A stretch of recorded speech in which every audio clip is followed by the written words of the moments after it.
E aí, galera, carnaval se mistura com política? Politiqueiro, seu canal de política com aquele sotaquinho mineiro, tá na área. Eu sou Luara Colpa e falo desde Belo Horizonte para vocês. Bom, gente, nosso programa de hoje é para afastar uma olhada a tristeza, a zigue-zira trazidas pela urucubaca do governo atual. Hoje nós não vamos falar disso. Vamos falar dos dias do ano mais amados pelo povo brasileiro, o Carnaval. E como diria Chico Buarque, não existe pecado ao lado de baixo do Equador. Então bora, gente, que atrás do trio elétrico só não vai quem já morreu. Mas antes, não esquece de curtir a gente aqui no YouTube, clicar aqui no sininho para receber as nossas notificações e também seguir a gente aí no seu aplicativo de podcast preferido. A gente está lá no Spotify, no Apple Podcast, no Google Podcast e no Android Podcast. Também lembrando, gente, que o nosso Apoia-se está lá, queiroso na sua contribuição. E com apenas R$5 por mês, que é menos do que um latão de Brahma no Carnaval, você ajuda a gente a financiar o Politiquejo e continuar produzindo conteúdo especial para você. Bom, pessoal, para conversar com a gente sobre o Carnaval, sobre política e sobre muitas outras coisas mais, a gente convidou hoje o Rodrigo Picolé. Rodrigo é mineiro de Belo Horizonte, professor da Escola de Música da Universidade Federal do Recôncavo da Bahia, é doutorando em música pela Universidade Federal da Bahia, mestre em música pela Universidade Federal do Estado do Rio de Janeiro, graduado em música popular pela Universidade Federal de Minas Gerais, com bolsa de estudos para graduação sanduíche na New School for Jazz and Contemporary Music de Nova York. Graduado também em Ciências Sociais pela Universidade Federal de Minas Gerais e é regente do bloco de carnaval mais xodozinho, que é o Tchanzinho Zona Norte. E aí, Rodrigo, que alegria ter você com a gente. Seja bem-vindo. Mas antes, roda a vinheta!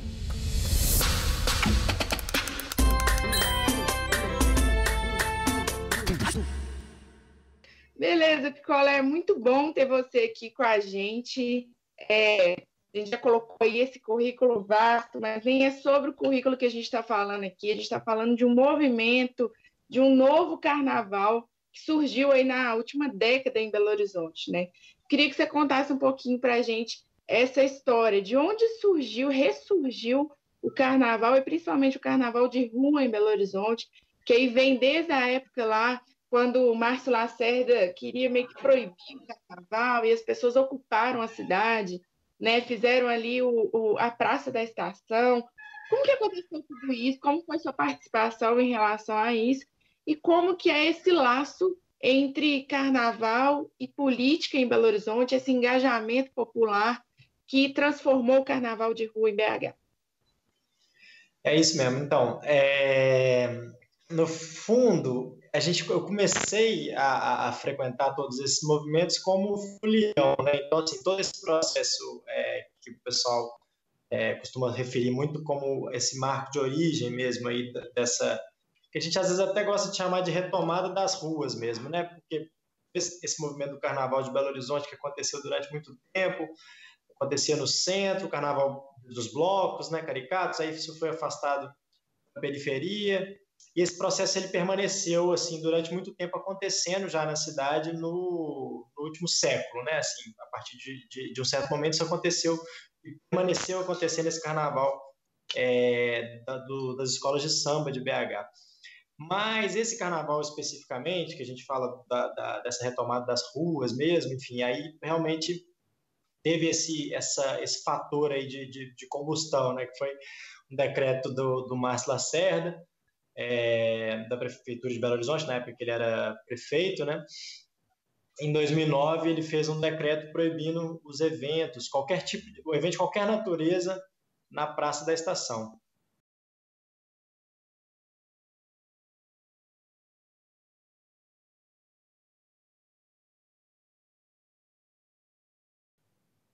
Então, essa atitude que já desencadeou, né, por conta de alguma movimentação que estava se tendo, de ocupação dos espaços públicos, né, para, enfim, encontros, coisas que relacionados ao lazer mesmo e à curtição das pessoas. Isso deu um gatilho aí para o pessoal poder também reagir a uma atitude da prefeitura que também era inconstitucional, né? Você tinha toda uma questão realmente de um decreto que não tinha respaldo constitucional mesmo. Então, a partir desse decreto, né, no final de 2009, que entrou em vigor, né, a partir de 2010, começaram a acontecer algumas movimentações ali mais intensas na Praça da Estação. As movimentações já vinham acontecendo, mas aí começou o movimento da Praia da Estação, né, que foi uma resposta a esse decreto de fato, e a partir de então desencadeou várias movimentações relacionadas ao Carnaval em Belo Horizonte, né? A partir de 2010, a gente tem aí já agora 10 anos, né, de Carnaval na cidade. Vamos para o 11º agora. Então, você tem uma combustão grande ali de movimentações relacionadas ao Carnaval, mas com cunho político muito forte também. Então, minha participação nesse primeiro momento era simplesmente de um frequentador, né? Eu gostava muito, tinha amigos envolvidos também, mas tinham principalmente pessoas participando daqueles eventos ali da Praia da Estação, como foliões, né? Foliãs. Então, a gente estava lá, mais ou menos nessa toada. Massa demais.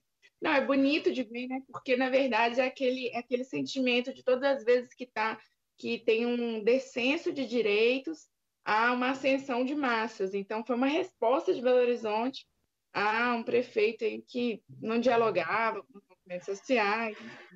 Bonito de acompanhar. É bonito de acompanhar tudo isso, né?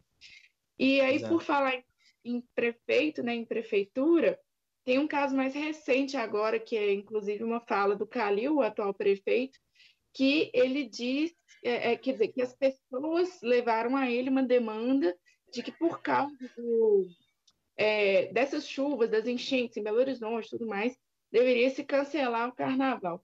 E é muito recorrente que todas as vezes que acontece alguma coisa nas cidades, né, não só em Belo Horizonte, as pessoas venham com esse discurso de que tem que cancelar o carnaval ou que, independente de ter ocorrido alguma coisa, né, devia se gastar mais dinheiro com saúde, educação e menos com carnaval e cultura. E aí, como que é isso? As prefeituras, elas gastam muito com carnaval ou não gastam? Como é que vocês, blocos de carnaval, se mantêm? E qual a resposta dar a isso, né? Como juntar cultura, carnaval, saúde e educação? Sim. Então, eu acredito, assim, em termos aí, você tem algumas dimensões aí, né? Que é difícil até falar sobre esse tipo de manifestação sem pontuar algumas questões que eu acho que tem tudo a ver, apesar de aparentemente não terem, né? Porque eu vejo a coisa de uma maneira seguinte: para começo de conversa, o carnaval não dá prejuízo para a cidade, né? Seria o argumento, assim, mais forte, talvez, porque você tem, de fato, uma movimentação muito grande, né, do comércio, você tem, né, toda uma estrutura ali, hoteleira, setor de alimentação, enfim, que acaba se movimentando por conta, em grande parte, das comemorações do Carnaval, né? Isso tem se intensificado cada vez mais, né? Inclusive, eu vi algumas declarações do pessoal ligado ao FEComércio de Minas Gerais falando justamente isso, né, que a expectativa dos empresários em Belo Horizonte são enormes, expectativas altas e grandes e boas em relação ao Carnaval por conta da movimentação do comércio, que essa movimentação ela gera uma quantia movimenta uma quantia de um valor, né, uma cifra nos comércios da cidade muito superior ao que a prefeitura, de uma certa maneira, investe no Carnaval.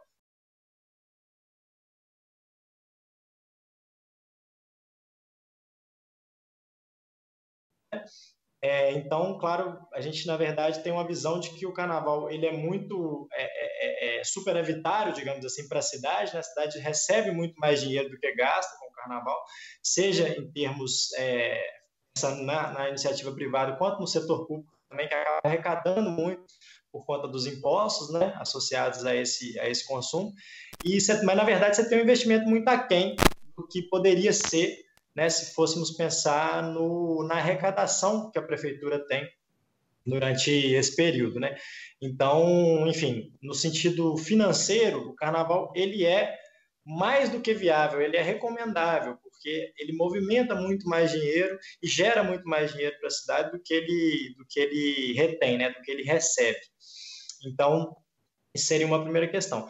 Em relação a essa questão de investimento em saúde, né, investimento em educação, eu já acredito que aí já é um argumento que eu acho também super importante, mas que envolve um raciocínio um pouco mais aprofundado, né, que o carnaval ele é saúde também, né, e também é educação, né, a gente tem umas necessidades, né, tem aquela música que o pessoal gosta de citar muito, né, que é dos Titãs, a gente não quer só comida, a gente quer comida, diversão e arte, né?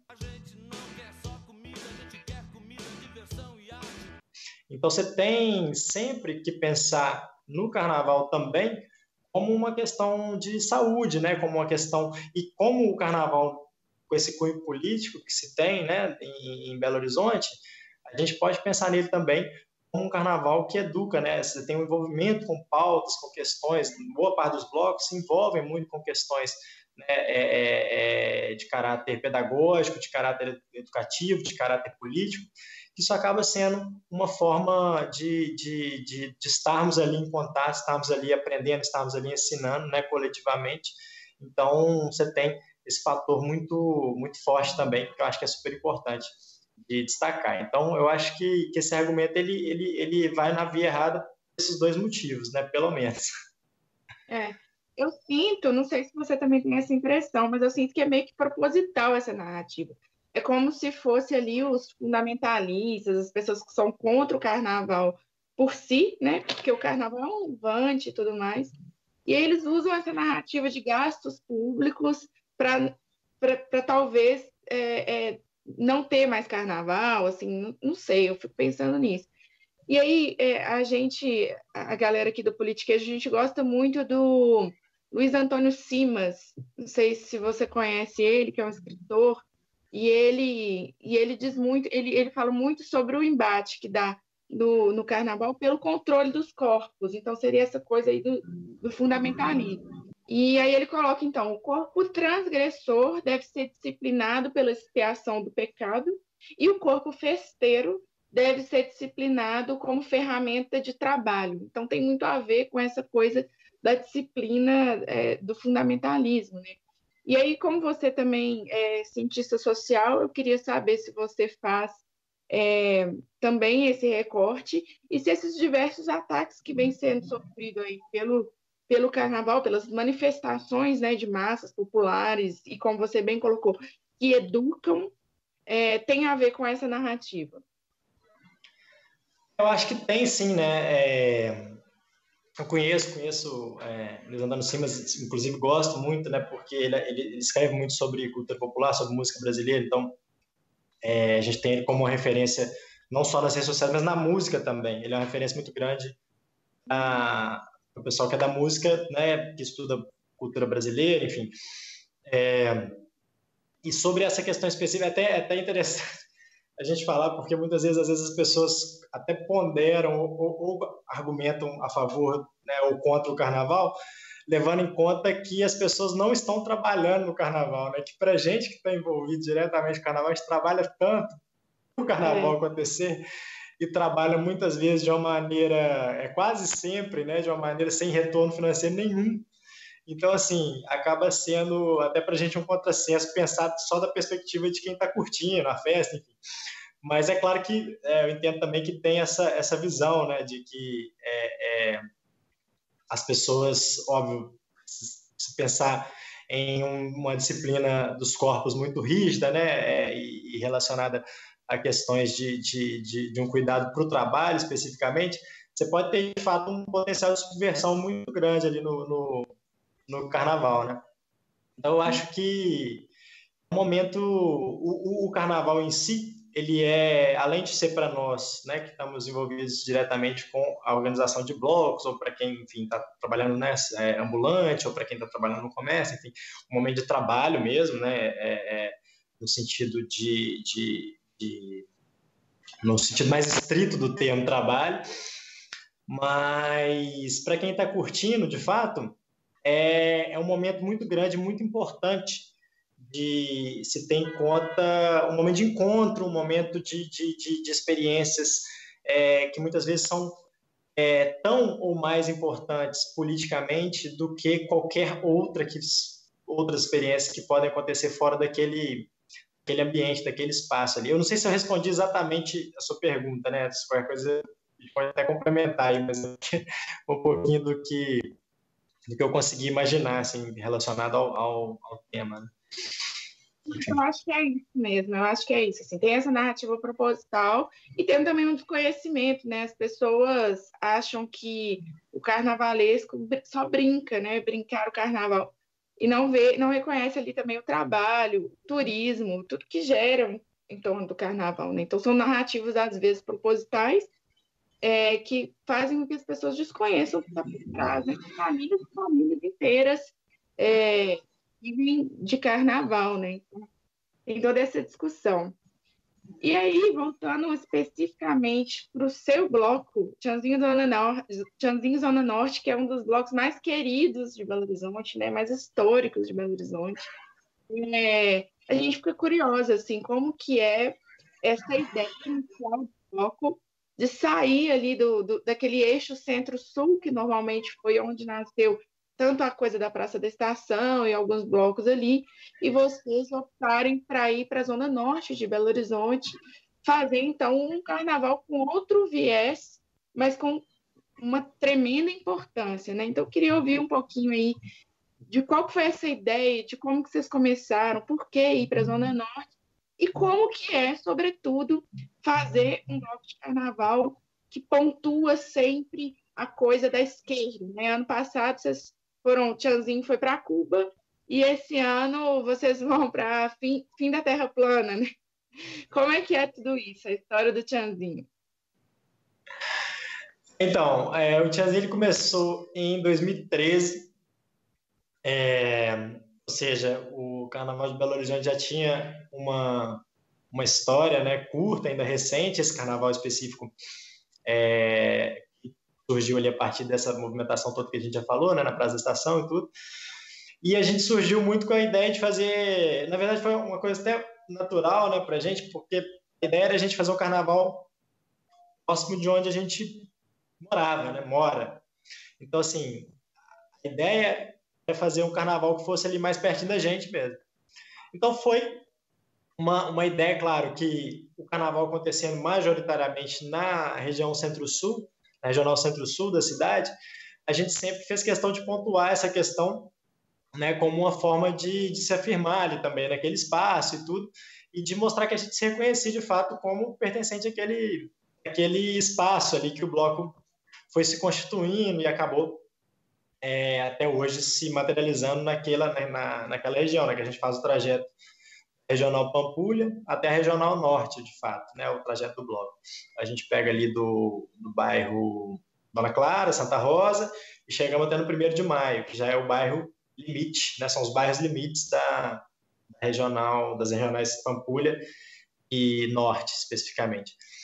Então, era nosso lugar de vivência, ali, nosso espaço de vivência cotidiana, né? Claro que pautado por todas essas questões de uma cidade que se constitui na lógica centro-periferia, né? Então a gente tem essa questão da movimentação cotidiana para o centro, porque às vezes a gente não tem, por exemplo, a gente vai, né, precisa ir no médico, precisa ir num posto de saúde, alguma coisa, você vai ter alguns acessos no entorno da sua região ali, mas você vai ter também muitas dificuldades, né, que te obrigam, o próprio trabalho mesmo, cotidiano de trabalho, rotina de trabalho, você vai ter uma necessidade muito grande de fazer esse trajeto, né, casa-centro. Né? Então, o metrô, que acabou virando um dos símbolos do bloco, né, foi uma coisa muito interessante também, ele está muito relacionado a essas discussões, né, de mobilidade, né, e que, obviamente, quanto mais se afasta do centro, em geral, via de regra, essas discussões vão ficando um pouco mais carentes de efetivo, né, de efeitos práticos. Né? Então, você vai ter uma bandeira muito grande do bloco, uma bandeira política, né, que são essas questões das desigualdades regionais. Elas se manifestam, obviamente, mais intensamente nas regiões mais pobres da cidade, obviamente, periferia mesmo, mas você tem desigualdades regionais que a gente consegue perceber no cotidiano, mesmo de bairros como o nosso ali, que não são bairros propriamente caracterizados em termos de estrutura, de como periféricos, mas que você já tem uma série de demandas, né? A gente vê essa questão da chuva recente aí, né? E de problemas que são específicos, que a gente tem uma recepção muito menos acolhedora dos órgãos públicos e da iniciativa privada, principalmente, do que os bairros relacionados ali mais que estão localizados ali na Regional Centro-Sul. Essa questão da região virou uma bandeira muito forte para o Bloco por essas questões todas, né, que já estavam no nosso cotidiano e acabaram transmitindo ali, passando o Bloco como bandeiras, como pautas, e a gente tem conseguido fazer coisas legais, assim, pensar em ações já também, né, que tem tido resultados interessantes para o bairro e para outros bairros também no entorno, com características semelhantes, enfim. Um pouco uma dúvida que me surgiu aqui enquanto você expõe isso também. Vocês são sempre bem recepcionados ou não? Por ter essas bandeiras, por exemplo, Tianzinho vai para Cuba. Como é a recepção tanto das pessoas ao redor, né, os foliões, as pessoas ao redor, ou até esse diálogo ali com a polícia, fazer a segurança ali do povo? Como que é isso? Assim? As pessoas recebem bem ou vocês já tiveram casos de achincalhamento, alguma coisa assim?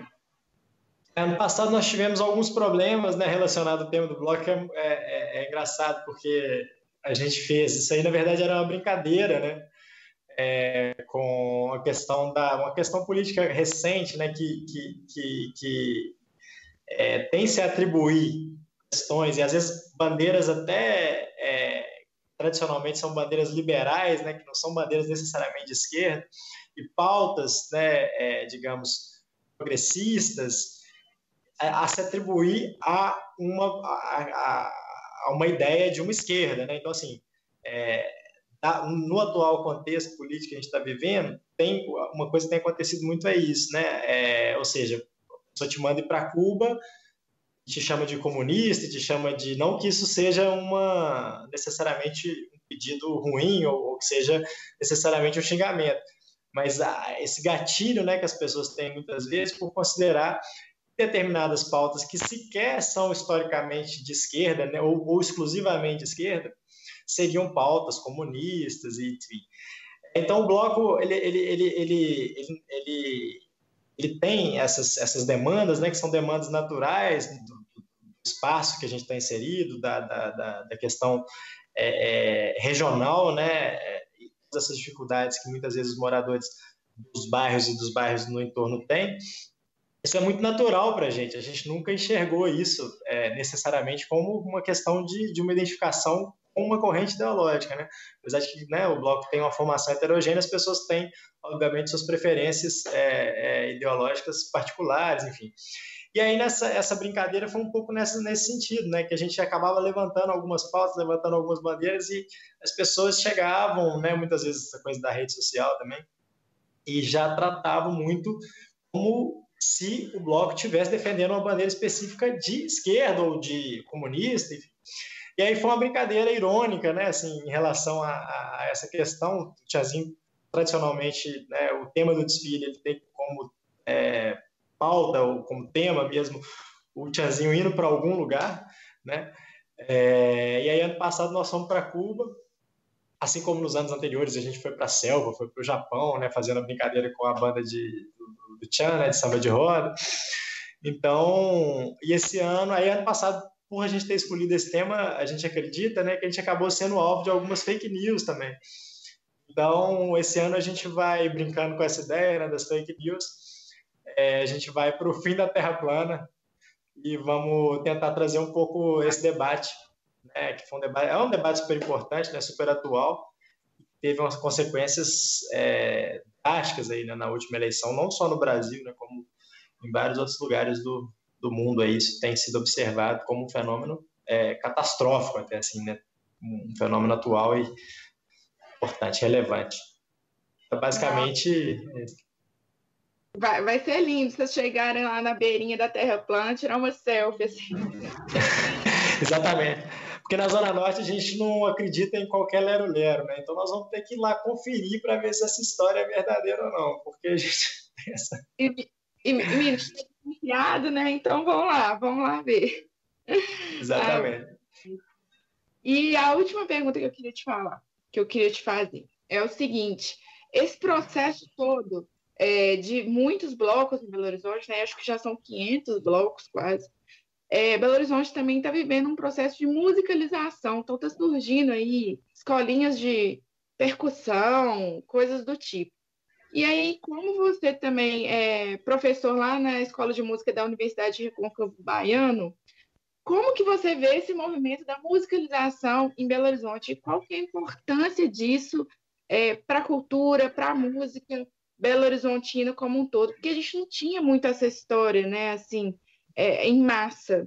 E eu tô vendo muita gente gostando, fazendo parte da coisa, tanto da percussão como harmonia, outras coisas em música. Como é que você avalia esse processo? Essa é uma das coisas que eu acho mais legais assim do carnaval, né? Porque ele trouxe muito as pessoas, ele aproximou muito a música das pessoas. Né? Brinca assim muito que uma vez minha mãe começou a fazer uma aula eu só não lembro o que era, se era bordado, era alguma coisa relacionada a artesanato, assim. Aí ela falou que ia fazer, eu falei, pô, mãe, mas você pode fazer aula de música também? Ela, não, mas música eu não tenho dom, não tenho talento e tal.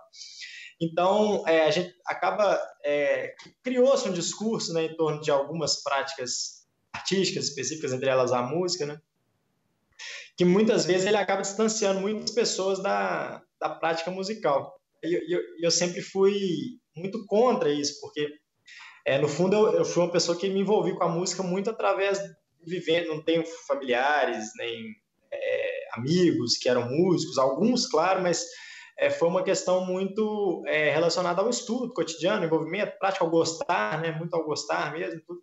E acabei me profissionalizando na área, né, acabei me tornando um músico a tempo integral ali, um trabalhador da área, né, hoje na área de educação, mas trabalhei muito tempo na área de performance.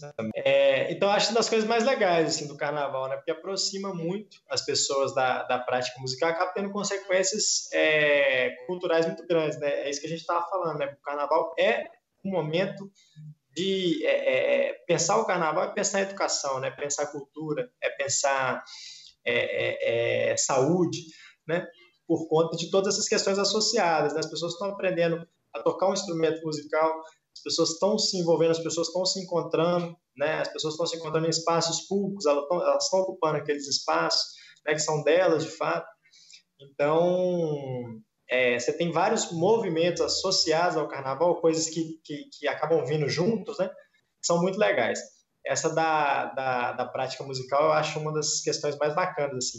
Em relação à Bahia, né, que é o estado que eu vivo hoje, né, mais especificamente eu trabalho em Santa Maria, né, no Recôncavo Baiano, tem uma ligação muito forte, assim, porque foi uma coisa que foi muito legal também, porque o Recôncavo Baiano é a terra do samba de roda, né, onde onde se atribui hoje o início desse gênero musical, desse estilo de música, enfim. E a gente acaba, só que isso anteriormente, né, a gente tem como mote no Tchanzinho ali a performance de canções de samba de roda. Né? Então você tem uma relação muito forte, claro que assim, só que ao mesmo tempo com muitas similaridades, porque ainda que você tenha vivências muito particulares, né, muito distintas, você tem um gênero que se constituiu a partir de uma oralidade, a partir de encontro, a partir de festas, né? Que é a história do samba de roda, né? E a partir também, obviamente, de uma vinculação sagrada muito forte, né? Em relação a religiões de matriz africana. Mas você vai ter também em Belo Horizonte um fenômeno, pelo menos do ponto de vista profano e da oralidade, da informalidade, do aprendizado, do encontro, enfim, com muitas semelhanças. Assim. Então é interessante poder ter vivenciado, né, essas duas formas de lidar com esse repertório, com duas populações com características muito específicas, muito distintas, né? Mas você tem algumas similaridades também, muitas diferenças também, mas é algo que, para minha experiência, foi muito bacana, tem sido muito bacana agora também, até para poder aprofundar mesmo nessa vivência, né, do ritmo, do gênero, enfim, tem sido bem, bem interessante, assim, reparar algumas dessas continuidades aí. É Não, isso. é incrível essa miscigenação das coisas assim no Brasil e como é que eles não conseguem nos parar, né? Essa coisa da oralidade, essa coisa do crescimento, tanto das religiões de matriz africana, mas também as pessoas buscando mais conhecer e entender musicalização, percussão, não sei o quê. Eu tô achando um fenômeno incrível, assim. Eu acho que vocês têm só que continuar e vida longa para tudo que vocês fazem. E aí eu queria também que você falasse aqui, Picolé, que dia que o Tchanzinho Zona Norte vai sair, de onde convidar todo mundo para estar com vocês lá. Ué, beleza, super importante. Obrigado demais aí pelo convite, né, por poder participar, falar um pouquinho da história do carnaval, da história do bloco, é super legal, assim, para a gente, até para a gente relembrar, né, que às vezes a gente fica nessa correria, nessa confusão do carnaval, mas a gente até acaba, muitas vezes, esquecendo do quão bacana, né, foi esse movimento e toda essa construção coletiva aí do Carnaval de BH. Mas aí, informação super importante, a Zin vai sair no sábado esse ano, pela primeira vez, então vai ser a nossa estreia no sábado de carnaval, que a gente saía antes no pré-carnaval na sexta-feira, e nós mudamos também o turno de saída. Vamos sair esse ano às 9 horas da manhã, na Brão-Carã, entre o Mineirão e o Mineirinho ali. Então, teve uma mudança de data, né? Nós vamos sair no sábado, dia 22 de fevereiro, e teve uma mudança de turno também, que a gente saía à noite, aí adiantamos um pouquinho a saída para 9 horas da manhã. Porque para chegar na Terra plana vai ter que sair de manhã, né? Vai ter que sair de manhã porque o trajeto é longo. E nós temos que longo. passar, né? Nós temos que passar pela Disney. Apesar de ter gente não querendo que a gente vá para a Disney, nós vamos passar pela Disney, temos que passar por Cuba, temos que passar por alguns lugares aí, porque as escalas são interessantes. Tá certo. Léo, obrigada demais. Um beijo para você. Obrigado. Esteja sempre à vontade para voltar, para conversar um pouquinho com a gente, sempre que você quiser. E você que quiser contribuir para que a gente tenha mais entrevistas como essa, seja uma madrinha ou um padrinho do Politiquês. Com apenas R$ 5 você já pode contribuir no Apoia-se, apoia.se/politiquejo. E todo mundo aí seguir os nossos canais no YouTube, nos podcasts e também nas redes sociais. Tá aqui embaixo, é só clicar e se inscrever, tá bom? Mais uma vez, obrigada, Picolé. Nos vemos até a Terra plana. Beleza, pura. Valeu, galera. A gente se vê já. Valeu, obrigado. Tchau, tchau.